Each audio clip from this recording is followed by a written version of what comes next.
Welcome to this week's episode of Everyday Thin Places. I'm Rachael Gallagher, and I'm an interfaith hospice chaplain. And I'm Elizabeth Ferrasso, and I'm a birth doula.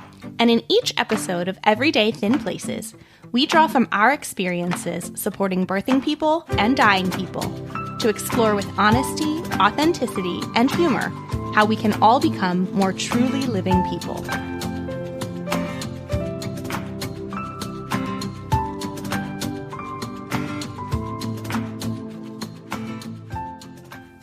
All right, Rachel, I have to admit that ahead of time, I wasn't really sure what to expect out of this interview. And there was definitely no way that I could have anticipated how much I would enjoy it.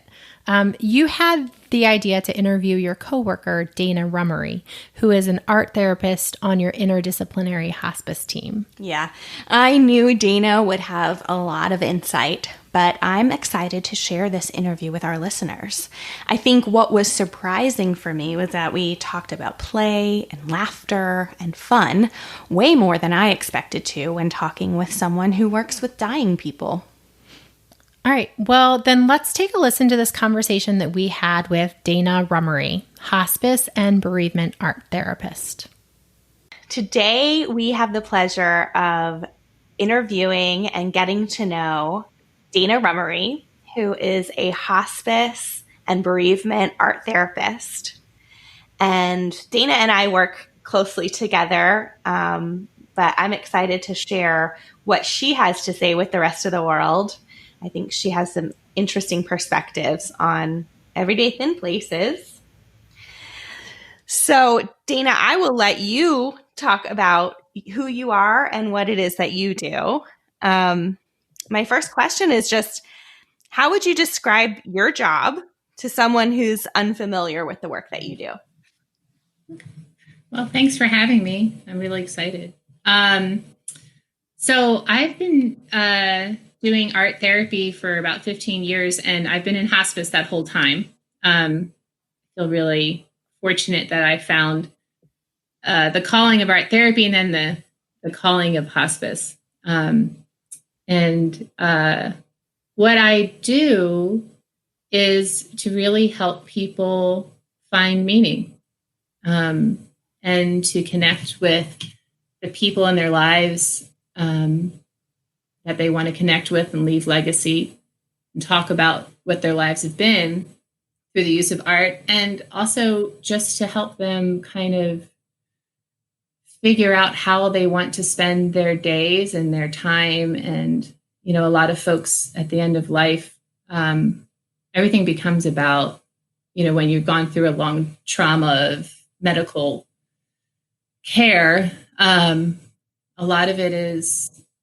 trying to figure out medications and caregivers and, you know, dealing with symptoms, and people lose themselves. So what I do through art therapy is help them find other parts of themselves again and connect with their family in a way that feels normal and maybe new, which is often what happens. Most of the sessions I have are full of laughter, and we just have a good time, which I think that's not what most people think about hospice care, but that's what art therapy brings to it. I also like to laugh a lot, so that helps. So yeah, I feel very fortunate every day that I get to do the work that I do, and I learn something from everybody that I meet. So I think what I bring is the chance to be who you are. Yeah, I love the picture of laughter. I don't think people assume that laughter is a way that you would describe your typical day at work as an art therapist in a hospice setting, but that's a really beautiful picture. Yeah. I mean, I'm fortunate enough to be invited into people's homes who are interested in maybe working on their legacy, what they're going to leave behind, or connecting with their family members, or just working through some of the hard things. But even when you're working through the hard things, when you're making art, it's fun. And I think people devalue fun. And the value of fun is huge in the way that we cope with all of life's trials. And it's what you remember. We all, as humans, kind of remember the positives. We had these rose-colored glasses. So, my hope is my work helps the bereft people after their loved one died remember positive times. And it might just be one session sometimes that I have people, but that session is fun and we're connecting and they have something to remember, that really positive interaction. Usually we make something, and that something doesn't even need to be pretty. Yeah. It just could be like, a little wooden box that we painted and put some little tchotchkes in, and it's fabulous and they have a great time. So sometimes it's less about the finished product, which I think a lot of folks, when they think about art therapy, they'll think, well, you have to be inclined towards art, or you have to be good at art, or I haven't made art since I was a kid, so that's not for me. The reality is a lot of the folks who get the most from it are the people who are less artistically inclined because they're less defended. They just do it because, and they know that it's okay that it doesn't turn out all right. Right. They're like, they don't put judgments on themselves that it's going to look good. Yeah. Like a professional artist might say, oh, well, they know what they have accomplished. And as their physical abilities decline, it can be hard to reach that same standard. So that's a whole different challenge when I actually work with artists, professional artists. Everybody's an artist. Yeah. So I'm imagining that you're kind of helping people sort of slow down and focus on the task at hand when they're creating art with you, and in some ways taking the focus off of the bigger picture of what's going on. But are there ways that you see people making meaning out of the bigger picture of what's going on, whether they're the one who's preparing to lose a loved one, or they're someone who's preparing to leave their loved ones behind? Do you see meaning making coming out of this art creating experience? Yeah, I think when you talk about making meaning, it can feel big. Mm-hmm. Like it can feel like this huge thing. And often the way that I start with people is, how do you want to spend your time? Mm. What is important to you now in this moment? Maybe it's family, maybe it's legacy, maybe it's pain control or anxiety reduction. What do you need? Right. And those needs are making meaning. When you fill a need, you're making meaning. Mm. When you're creating something that you can reflect on, there's meaning in that. Yeah. And so I'll talk in ways of like, well, what would be a meaningful way to spend time for you? Like how, because, people will say, oh, I don't need an art therapist. I got a coloring page. It's like, they're trying to replace you with a coloring book. Oh, the amount of times I've had somebody say, I have an art therapy coloring page. I'm fine. Or, I got my mother a coloring page and she loves it. That is fabulous. And I am all about any kind of interaction you can do with art materials that feels good for you. Mm-hmm. So if a coloring page works for you to kind of relax and reflect, do it. But it is not the same as a therapeutic relationship where somebody's helping you figure out who you want to be in that moment, right? And how you make meaning in the world, and, what materials or projects would fulfill you in that moment. It's very different. So, sometimes I will use like mandala coloring pages or something like that. And in doing so, we're making art, but the conversation becomes the meaning making, right? So how we use the art is the kind of like backdoor into the conversation that they might not necessarily open up about if we were just chatting, because it kind of lets some of the defenses down when you're art making. You're picking a color, you're laughing, you're like, oh, like, look at this, what color should I pick? So there's ways to use it. Yeah. But it is really more about the relationship that you build with people. And you can build a relationship with somebody in the first time you meet them if you're open to hearing and listening to what it is they have to say. Yeah. People know when you're present. When you're really present with somebody, they feel that, and then they want to engage. When you're like trying to get on to the next thing, they feel that too. Mm-hmm. It's hard to make meaning when you're rushing. Yeah. You got to slow down. Yeah, I think you're completely right. You have to slow down. And end of life really helps people do that out of no other choice. I wish we could do it before you're dying. Yeah. I wish more people would slow down and reflect. Yeah. But I'm curious, Dana, if what your experience in your relationship was with art, either as someone who was making art or as someone who is appreciating art, how that might have shaped your decision to do this with your life.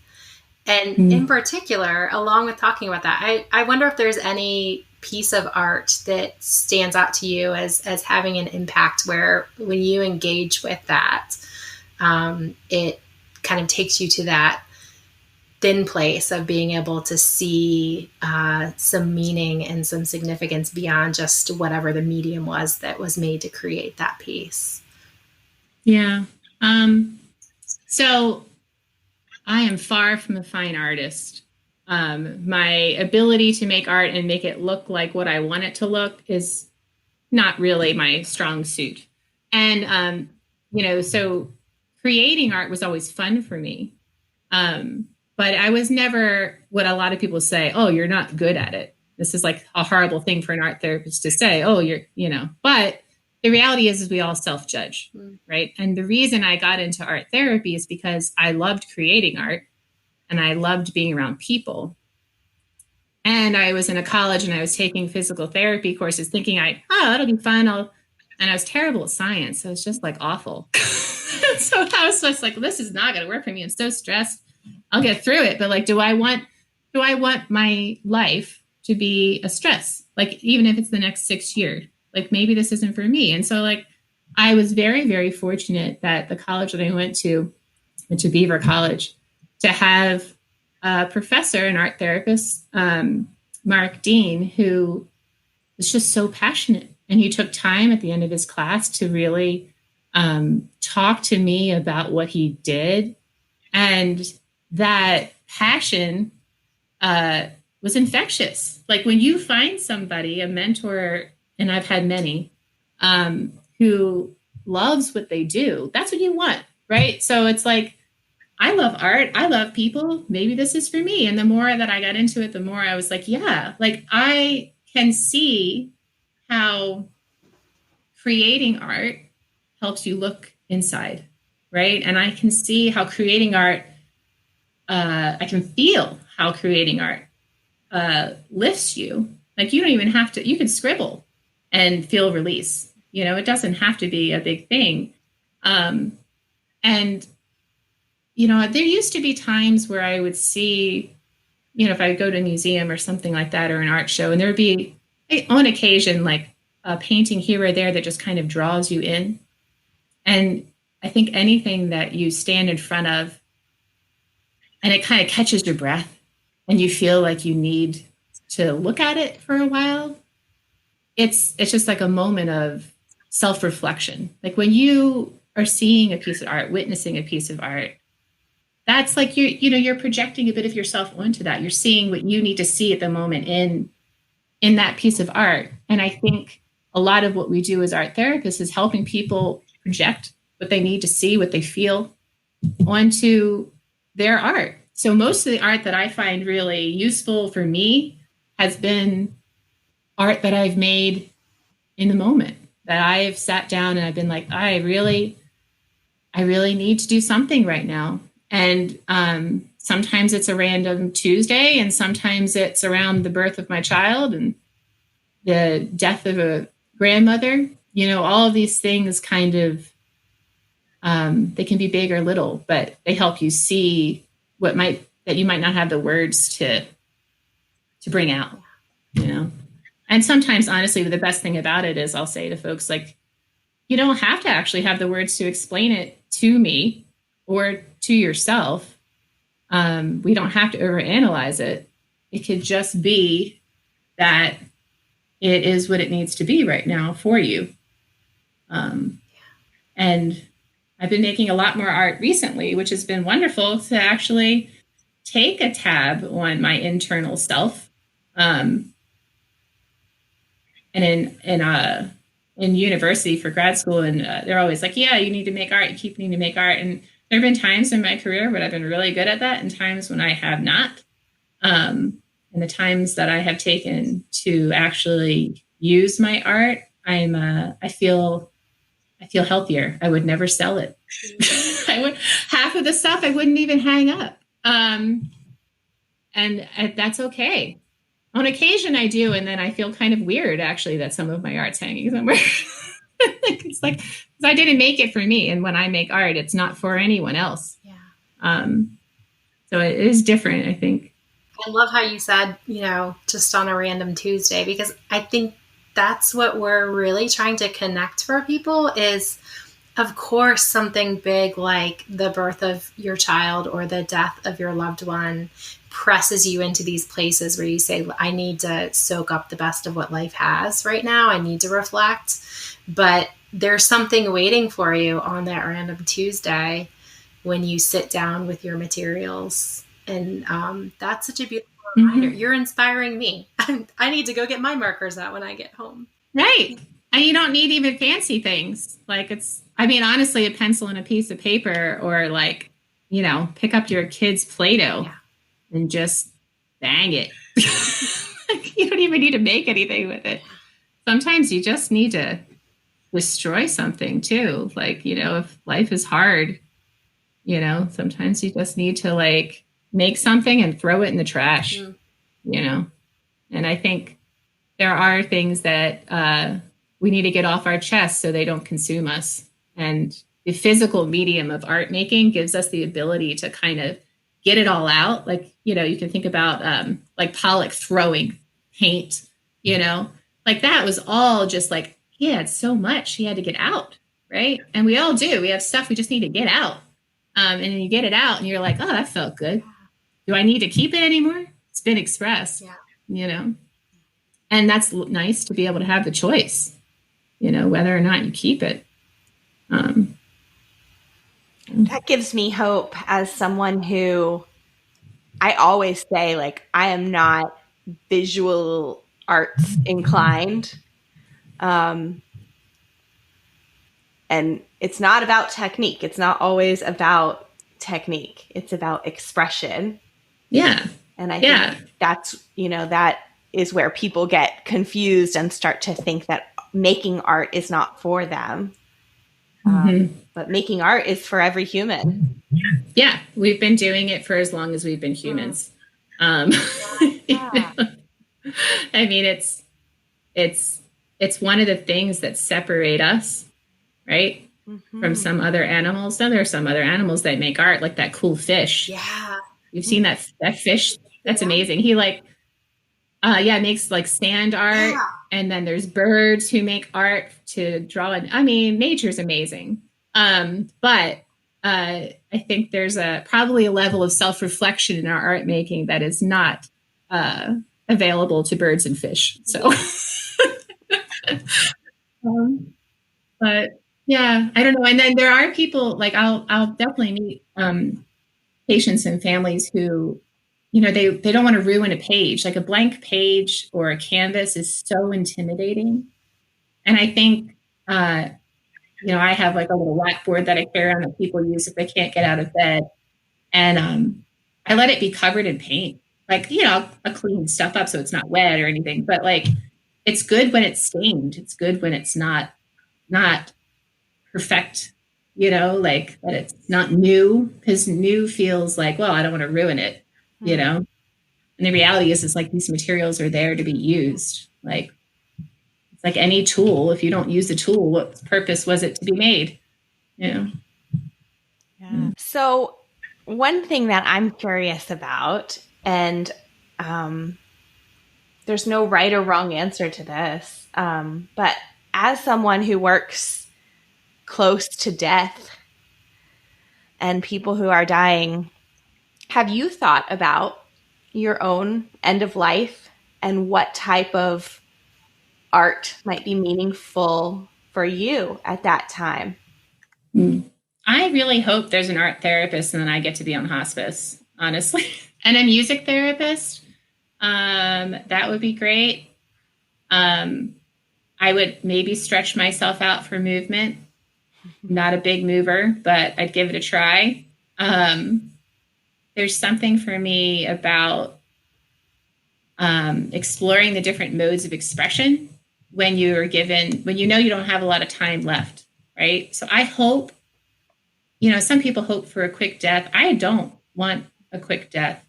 I want to be cared for by my family, by loving hospice care. Like, I have witnessed what 6 months to a year or 2 years on hospice can mean for a family and how they grieve and how their loved ones manage their death once they're gone.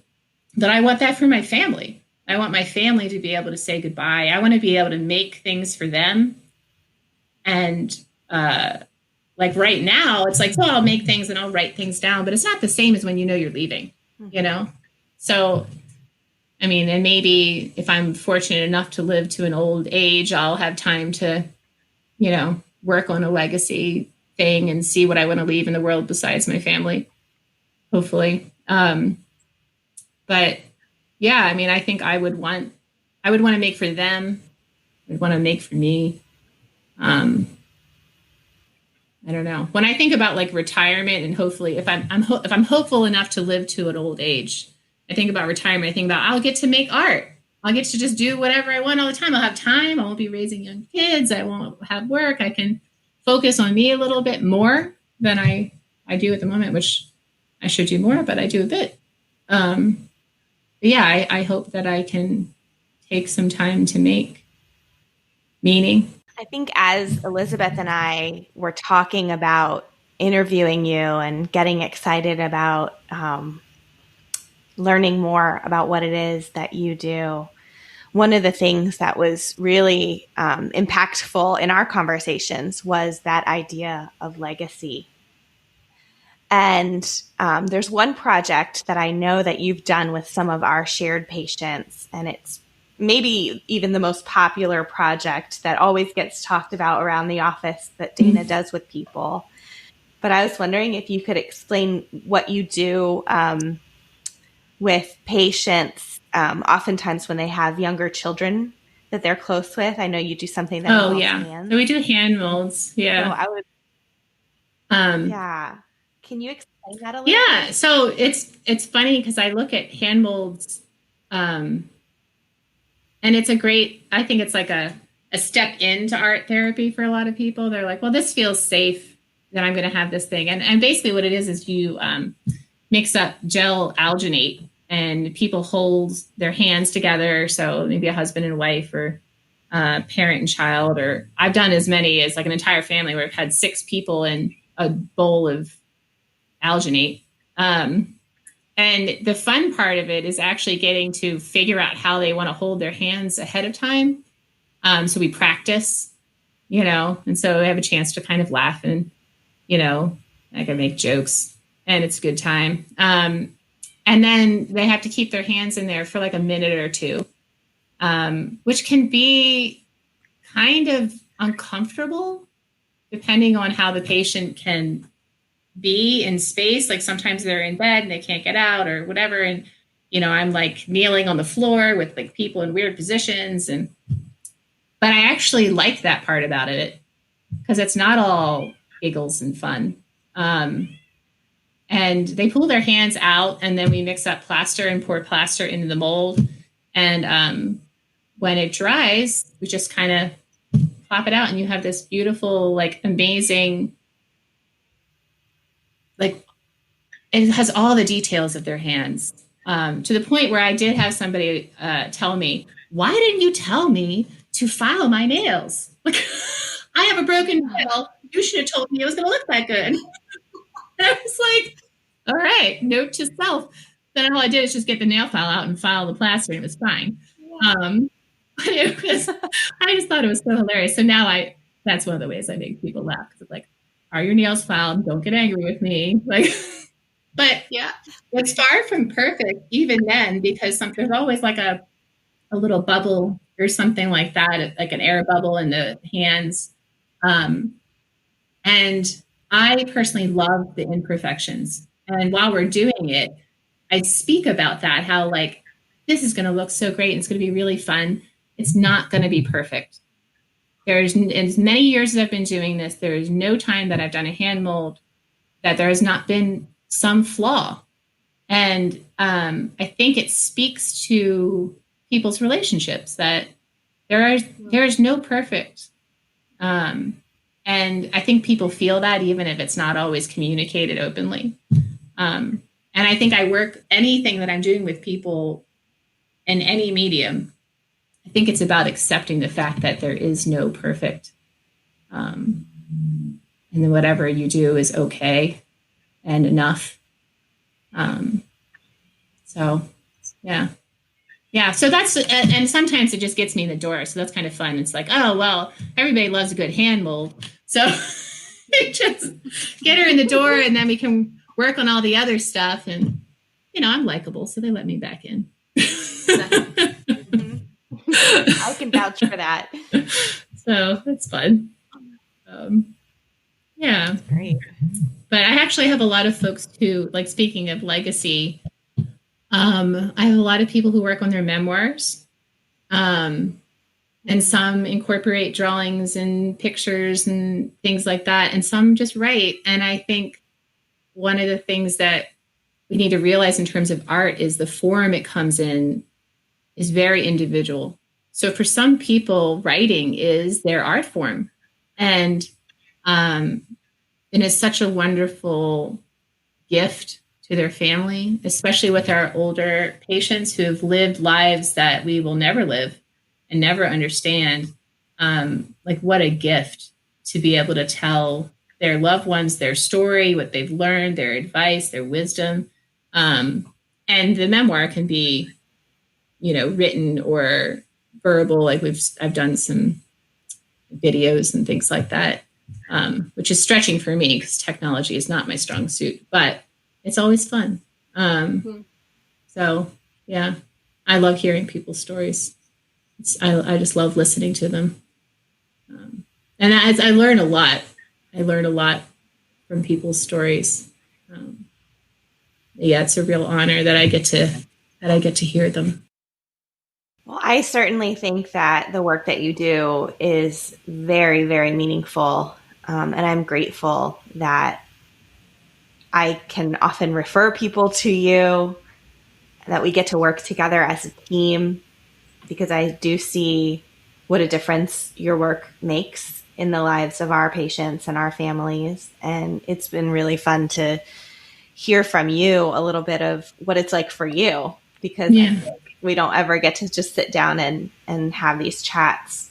So I really appreciate you sharing with us. That's great. Well, and we all have our strong suits, and as much as I try to support the spiritual part of people, especially when it comes out, when people are trying to incorporate like Bible verses and things like that into their art, I usually refer back to the chaplains for help. Like, I will have Rachael call you and we will work on this together. And, yeah. So I think it's good to be able to have a team. So if people are interested in learning more about art therapy, is there a particular resource where you would direct them? Yeah, there's many, but the American Art Therapy Association is wonderful with all sorts of resources. And then each state has their own art therapy chapter, where if you're interested in art therapy for yourself, like, we're in Pennsylvania, so we have the Pennsylvania Art Therapy Association, which is paarttherapy.org. And And, they have links to our therapists that you can reach out to for support, who all have very different people that they've worked with for years and years and years. And then the big thing is, I think you just need to play some more on your own. Like, it's great to have, like, if you're struggling and you need a therapist, please reach out to an art therapy association near you. But like, find time to play, pick up some art materials and give it a shot. It's kind of like exercise. It makes you feel better when you're doing it, but it feels weird to start. The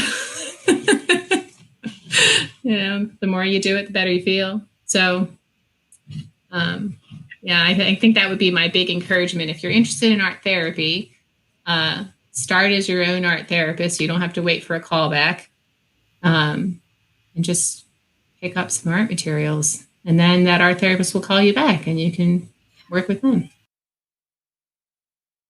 And one last thing, Dana, is this can have to do with art or it doesn't have to do with art at all, but we really want to encourage generosity with our listeners. And so is there any nonprofit or charity that is especially close to your heart that if you had the chance to ask people to be generous alongside you with, where could we direct people to give, even as a thank you for the wisdom that you've offered them today? So hard for me. There's so many wonderful charities. I would say first, look into your local hospice. Many of them are nonprofits. If they have an art therapy program, donate to that for supplies and things like that. And they could always use more support, especially as nonprofits. But then also, Phil Abundance feeds the hungry in the Philadelphia region. That's very close to my heart. And I think the Sierra Club does great work with keeping our environment as clean as it needs to be, and hopefully cleaner every year. That's what we hope for, and helping out all the little animals that need our help. So they can make their art. Yes. And, people love to make art about animals, so it kind of all goes together. I mean, if you've ever seen a kid, they're drawing lots of animals. So, yeah. Well, we will link to those on our website.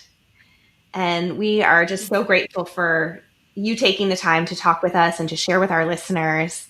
I think this has been really educational for me. So thank you again, Dana. This has been wonderful. Thank you so much. It's been great. It's been a lot of fun. Thank you. Thanks for joining us. Now it's our turn to hear from you. So would you do us a big favor and go into your podcast app and rate us? Even better, would you write us a glowing review? That will help other listeners to find us. And make sure to subscribe so that you don't miss a single episode. You can also visit our website at everydaythinplaces.com, where you will find all sorts of fun and interesting information, as well as learn about how you can help to support this podcast and earn special exclusive perks. There you will also find links to follow us on social media, or else just pop directly over to Instagram or Facebook, where you will find us at Everyday Thin Places. Thanks so much for joining us today. Until next time, I'm Elizabeth. And I'm Rachel. Bye.